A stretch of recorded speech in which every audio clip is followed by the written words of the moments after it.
और खबरें देखेंगे विस्तार से। राज्यसभा सांसद डॉक्टर किरोड़ी लाल मीणा ने आज दौसा में पूर्व डिप्टी सीएम सचिन पायलट पर बड़ा बयान देते हुए कहा कि उन्हें अपमान सहन नहीं करना चाहिए और अगर सचिन पायलट स्वाभिमानी है तो पुख्ता तरीके से जवाब दे। उन्होंने कहा कि कांग्रेस के नेता सचिन पायलट को नकारा, निकम्मा और गद्दार कह रहे हैं। ऐसे में सचिन पायलट को आत्मचिंतन करने की जरूरत है।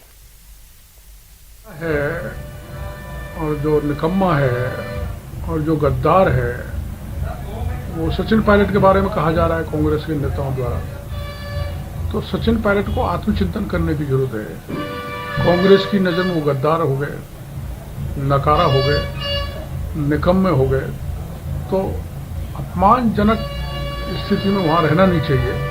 कोई न कोई निर्णय खुद के हित में भी और विशेषकर पूर्वी राजस्थान के हित में लेना चाहिए। क्या आपके दरवाजे भी खुले हैं केवल सचिन? नहीं, मैं तो कोई हैसियत में नहीं हूँ कि मैं ये कह सकूँ हमारी पार्टी के दरवाजे खुले हुए हैं।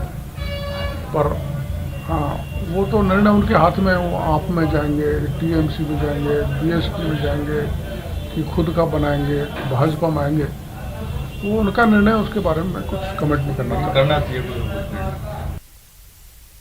तो वही प्रदेश में कुछ दिनों से चल रहे सियासी संग्राम के बाद पहली बार बीजेपी नेता राज्यसभा किरोड़ी लाल मीणा ने आज दौसा में मुख्यमंत्री अशोक गहलोत पर बड़ा हमला बोला। उन्होंने कहा कि मुख्यमंत्री अशोक गहलोत पद का लोभ नहीं होने की बात कहते हैं, लेकिन 1 साल के सीएम बने रहने के लिए पूरा ड्रामा भी उन्होंने कराया। सांसद ने कहा कि बिना मुख्यमंत्री की शय से शांति धारीवाल इतना बोल नहीं सकते थे। महेश जोशी व्हिप जारी कर शांति धारीवाल के घर बैठक नहीं बुला सकते थे।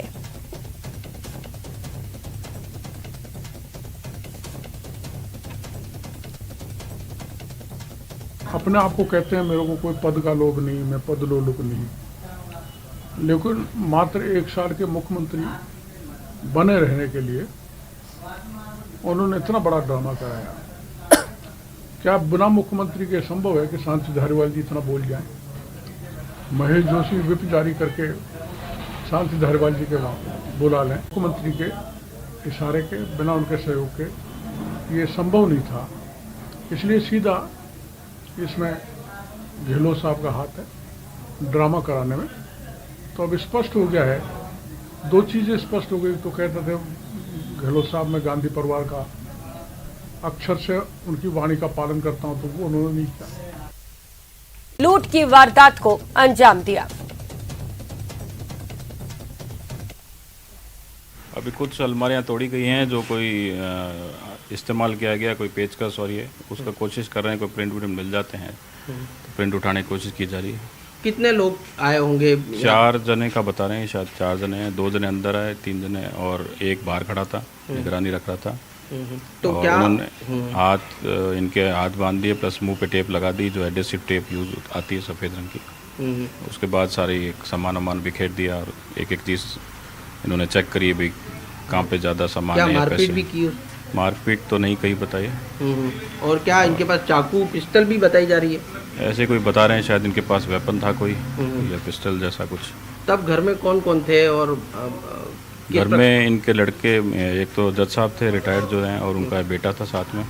ये दोनों घर में थे। तो इन दोनों के हाथ बांध दिए बताए। और परिवार के बाकी सदस्य? बाकी इनके जो जज साहब के वाइफ तो बाहर की तरफ गए हुए थे कहीं किसी काम से। कोई किसी प्रकार का इन्होंने विरोध किया और उस दौरान कोई हल्की फुल्की भी झड़प हुई हो? ऐसा तो अभी घटना पता नहीं चल रही, बाकी जांच कर रहे हैं अभी। और खबर झुंझुनू से है, जहां बगड़ कस्बे में इन दिनों दहशत का माहौल है। बगड़ की सड़कों पर रात के समय युवक दबंगई करते हैं।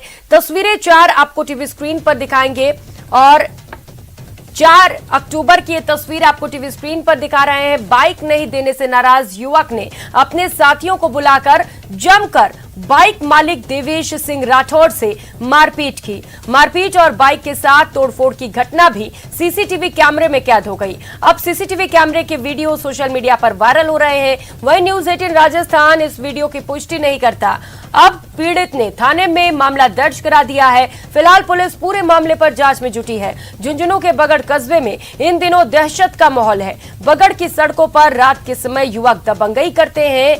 तस्वीरें 4 अक्टूबर की बताई जा रही हैं, जहां पर बाइक नहीं देने से नाराज युवक ने अपने साथियों को बुलाकर जमकर बाइक मालिक देवेश सिंह राठौड़ से मारपीट की। खेड़ी मोहल्ला निवासी देवेश ने थाने में मुकदमा दर्ज कर लिया है और अपनी रिपोर्ट में उसने कहा कि 4 अक्टूबर की रात को वे अपने घर से दूसरे घर की तरफ जा रहा था। रास्ते में दुर्गा मंदिर के पास कस्बे का शरण बुंदेला शराब नशे में मिला और देवेश सिंह राठौड़ से उसकी बाइक मांगी।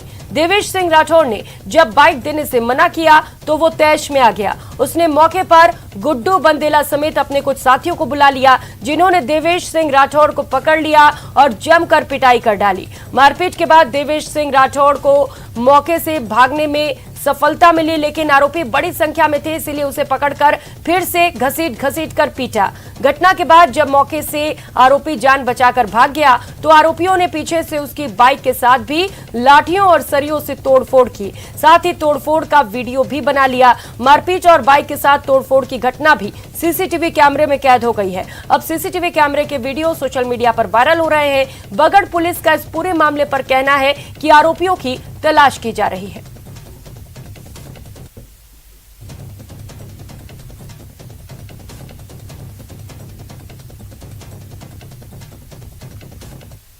और खबर जोधपुर से है। जोधपुर की कूड़ी भक्तासनी थाना इलाके में एक अधेड़ शराबी की सरेराह एक महिला ने पिटाई कर दी। दरअसल महिला अपनी स्कूटी से जा रही थी। इसी दौरान शराबी व्यक्ति ने अपनी बाइक उसके स्कूटी के सामने खड़ी कर दी। महिला ने जब उसे हटने के लिए कहा तो जवाब में उसने बदतमीजी की और आई लव यू कह डाला। इस पर महिला को गुस्सा आ गया और महिला शराबी की पिटाई करने लगी। कुछ लोगों ने घटना का वीडियो भी बना लिया, जो अब सोशल मीडिया पर वायरल हो रहा है। हालांकि इस मामले में महिला ने पुलिस को कोई रिपोर्ट नहीं दी है।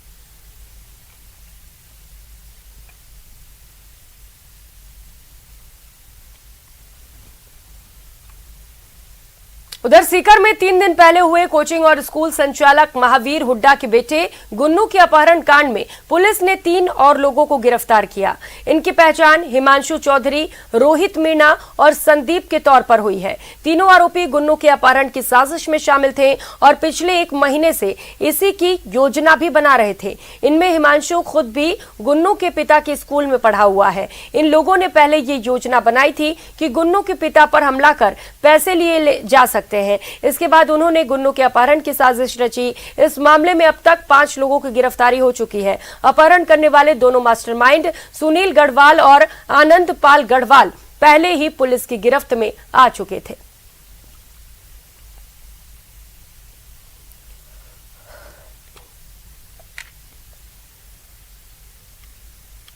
और रुक करेंगे अगली खबर का। झुंझुनू की पिलानी पुलिस पर बदमाशों ने जानलेवा हमला किया है। इसमें 4 पुलिसकर्मी घायल हुए हैं। इनमें एक को गंभीर चोट आई है।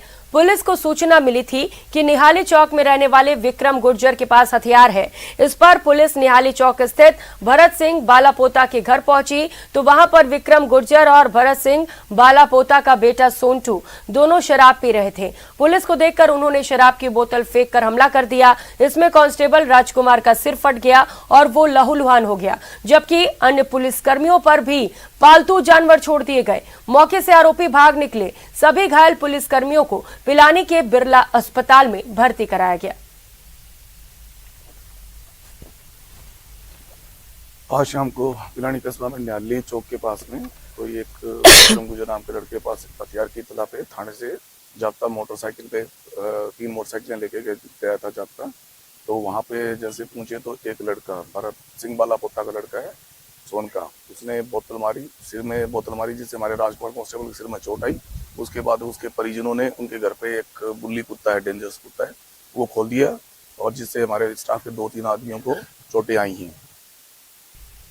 वहीं श्रीगंगानगर के रायसिंह नगर थाना क्षेत्र में भारत पाक अंतर्राष्ट्रीय सीमा पर बीती रात फिर से पाक की नापाक हरकत देखने को मिली। सीमा सुरक्षा बल की BOP 5FD में अंतर्राष्ट्रीय सीमा क्षेत्र में पाकिस्तानी ड्रोन की मूवमेंट देखी गई, जिस पर सीमा सुरक्षा बल के सतर्क जवानों के द्वारा करीब 1 दर्जन राउंड फायर किए गए। फिलहाल श्रीगंगानगर के अंतर्राष्ट्रीय सीमा क्षेत्र में सीमा सुरक्षा बल के जवानों के द्वारा सर्च ऑपरेशन चलाया जा रहा है। कुछ दिनों पहले भी अनूपगढ़ थाना क्षेत्र में कैलाश पोस्ट पर भी सीमा सुरक्षा बल के द्वारा पाकिस्तानी ड्रोन पर फायरिंग की गई थी, जिसके बाद चलाए गए सर्च ऑपरेशन में 3 किलो से ज्यादा हेरोइन बरामद हुई थी।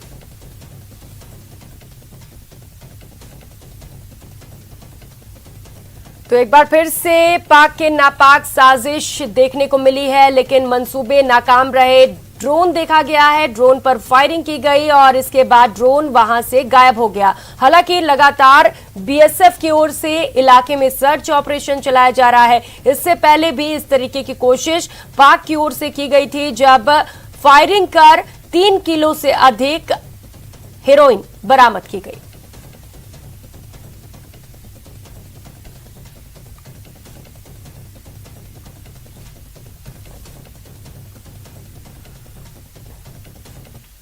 और खबरों में आगे बढ़ेंगे। राजस्थान सीआईडी इंटेलिजेंस ने बड़ा एक्शन लिया है। पाकिस्तान के लिए जासूसी करते एमटीएस रवि मीणा को गिरफ्तार किया गया। दिल्ली में सेना भवन में ये तैनात है और यहां पर तैनात रहकर पाकिस्तानी हैंडलर्स के संपर्क में था।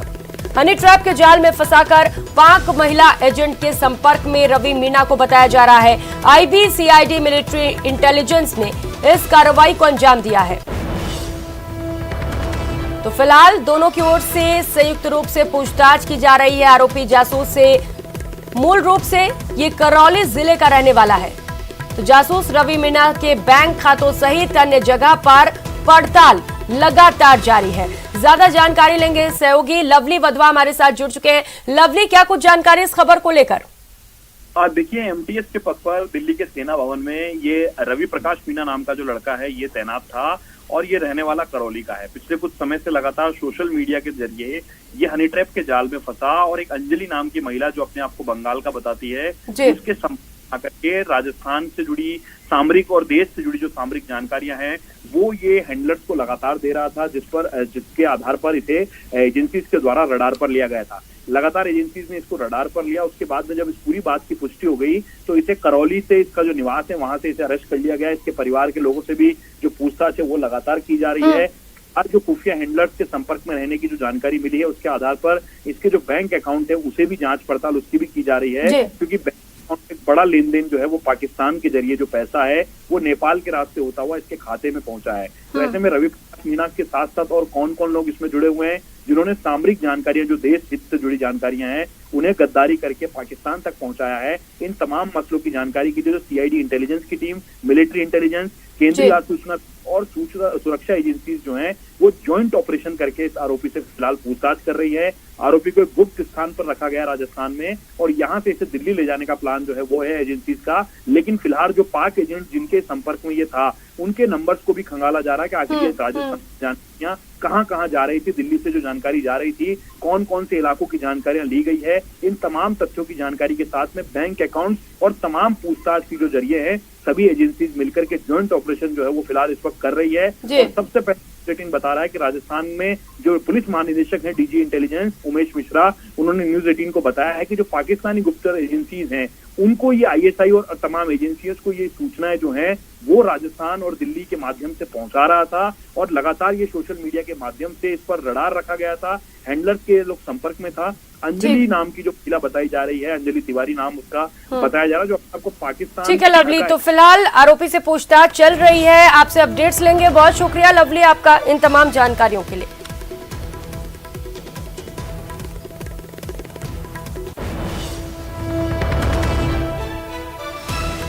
और जोधपुर से इस वक्त की बड़ी खबर सामने आ रही है। गैस सिलेंडरों में एक के बाद एक कई विस्फोट हुए हैं। अवैध रूप से भरकर ये गैस सिलेंडर ले जाए जा रहे थे। इसी दौरान ये हादसे का शिकार हो गए। हादसे में 12 से ज्यादा लोग झुलस गए हैं। मौके पर लोगों की भीड़ इकट्ठा हो गई। धमाके से कई घरों को भी नुकसान पहुंचा है। तो फिलहाल घायलों को महात्मा गांधी अस्पताल ले जाया गया है।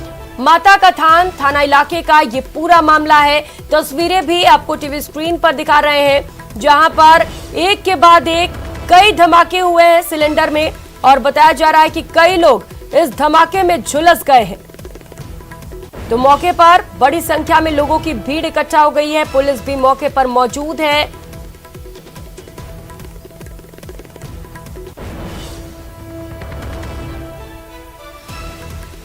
तो धमाके से पूरा इलाका दहल उठा है। तस्वीरें आप टीवी स्क्रीन पर देख सकते हैं। अवैध रूप से यहां पर सिलेंडर की सप्लाई की जा रही थी और इसी दौरान ये हादसा हो गया। चंद्रशेखर सहयोगी हमारे साथ जुड़ चुके हैं। चंद्रशेखर, भीषण हादसा, कितने लोग घायल हुए और क्या कुछ अपडेट हादसे को लेकर? बात करें तो ये जो पूरा मामला है माता का थाना क्षेत्र के मगरा पोजला क्षेत्र का है, जहां पर एक मकान के अंदर जो है अवैध सिलेंडर की रिफिलिंग का काम होता था, जिसको अचानक एक धमाका हुआ। उसके बाद एक के बाद एक करीब हुए। तो बताया जा रहा है कि 4 सिलेंडर फटने के बाद करीब 1 दर्जन लोग घायल हुए, जिनमें से 4 अत्यधिक गंभीर बताए जा रहे हैं। हालांकि जो क्षेत्रवासियों का कहना है कि उनकी मौत हो गई, लेकिन फिलहाल पुलिस ने पुष्टि नहीं की है और उनके जो उन लोगों को जो है अस्पताल भेजा गया है। डॉक्टरी पुष्टि होने के बाद ही इसको लेकर कुछ कहा जा सकेगा, लेकिन जो हादसा है वो बहुत भीषण हादसा हुआ। इस हादसे में न केवल लोग गंभीर हुए बल्कि आसपास के कुछ मकानों को भी जो है नुकसान पहुंचा है। और जिस प्रकार से अवैध रिफिलिंग का काम जोधपुर शहर में कई जगह पे चलता है, इसका जो इस पर जो है लगातार समय पर कार्रवाई नहीं की जाती, इसके चलते ये इस तरह के हादसे पेश होते हैं। जी बिल्कुल चंद्रशेखर, लेकिन सवाल यह है कि समय पर आखिर कार्रवाई क्यों नहीं हुई? यहाँ पर अवैध सिलेंडर का कारोबार चल रहा था, पुलिस को जानकारी नहीं थी क्या इसके बारे में? देखिए, अगर बात करें तो जिस प्रकार से गाड़ियों में अवैध गैस भरना हो या जो है अन्य जो गैस की टंकी में रिफिलिंग का काम है, बड़ी तादाद में जोधपुर के अलग अलग क्षेत्रों में होता है। पूर्व में इस तरह की कार्रवाई होती थी, लेकिन लगातार पुलिस विभाग की और रसद विभाग की ओर से कार्रवाई नहीं की जा रही है, जिसका परिणाम है कि इस तरह का हादसे से जोधपुर शहर को रूबरू होना पड़ा। जी बिल्कुल चंद्रशेखर, लेकिन अब जब ये हादसा हो गया है तब क्या कहना है पुलिस का? देखिए, फिलहाल पुलिस जो है जिस प्रकार से हमारी बात जो एसीपी राजेंद्र दिवाकर जी से हुई थी, जिस प्रकार से हमें सूत्रों के हवाले जानकारी मिली थी कि 4 लोगों की मौत हो चुकी है, जिसके बाद उन्होंने बताया कि जो अत्यधिक गंभीर थे उनको हमने अस्पताल भेजा। डॉक्टर की पुष्टि के बाद ही वे कुछ कह पाएंगे कि उनकी स्थिति क्या है, लेकिन ये बड़ा हादसा है जोधपुर शहर में। इस तरह का हादसा जो कहीं ना कहीं है पूरे जोधपुर शहर में जो है एक ये दुखद खबर सामने जोधपुर शहर से आई है। जी चंद्रशेखर, अपडेट दर्शकों को बता दें, 4 लोगों के मौत की खबर सामने आ रही है। आपने बताया कई लोग गंभीर भी घायल हुए हैं, क्या स्थिति है फिलहाल? घायलों की अस्पताल पहुंच चुके हैं, क्या इलाज मिलना शुरू हो गया है सभी को? देखिए, अधिकांश इस हादसे में जो लोग हैं वो झूसे हैं, उनको महात्मा गांधी के बर्न यूनिट अस्पताल में जो है भर्ती करवाया गया है, जहां पर उनका इलाज जारी है। लेकिन जो गंभीर घायल होने की जो पुलिस बात कर रही है, वही लोगों का क्षेत्रवासियों का कहना है कि उनकी डेड बॉडी जो है मलबे से निकाली गई थी। तो अब ये देखने वाली बात है कि डॉक्टर जब इनकी जांच करेंगे तो उनको लेकर क्या घोषणा करते हैं। जिस प्रकार से एसीपी राजेंद्र दिवाकर ने कहा है कि डॉक्टर की चेक करने के बाद ही जो है पता चल पाएगा कि उनकी क्या स्थिति, लेकिन वो गंभीर घायल है, इसको लेकर उन्होंने इस बात की पुष्टि की है गंभीर घायल है। लेकिन जो सूत्रों के हवाले जानकारी आ रही है कि 4 लोगों की मौत इस हादसे में हो चुकी है। बिल्कुल चंद्रशेखर, हेल्थ बुलेटिन जब जारी किया जाएगा डॉक्टर्स की ओर से तब पता चल सकेगा घायलों की क्या स्थिति है। लेकिन जो 4 लोग जिनकी मौत हुई है चंद्रशेखर, क्या ये पता चल पाया है कौन लोग थे? घर वालों को इन्फॉर्म किया गया इसके बारे में अब तक? देखिए, इसको लेकर जो है पुलिस जांच कर रही है। फिलहाल जो है अस्पताल में ले जाने के बाद डॉक्टर क्या पुष्टि करते हैं और किस तरह से उनकी जो पहचान की जाएगी, जिस प्रकार से उनके हालात थे जब वो मलबे से उनको निकाला गया, तो उनकी पहचान हो पाना जो था उस समय तत्काल मुमकिन नहीं था। ऐसे में जो पुलिस जो है आगे कार्रवाई और जांच के बाद पता चल पाएगा कि कौन लोग। चंद्रशेखर, रेस्क्यू ऑपरेशन पूरा कर लिया गया है क्या? सभी को बाहर निकाल लिया गया है या अभी ये भी अंदेशा है कि कुछ और लोग भी हो सकते हैं अंदर? देखिए, फिलहाल जो है मौके पर रेस्क्यू ऑपरेशन जारी है। जिस प्रकार से जो धमाके के बाद जो भवन नीचे गिरे हैं, पत्थर की पट्टियां नीचे गिरी, उसके अंदर और भी कुछ लोगों के दबे होने की आशंका है। ठीक है चंद्रशेखर, नजर बनाए रखिए, आपसे अपडेट्स लेंगे। बहुत शुक्रिया आपका इन तमाम जानकारियों के लिए। इस बुलेटिन में फिलहाल इतना ही। नमस्कार।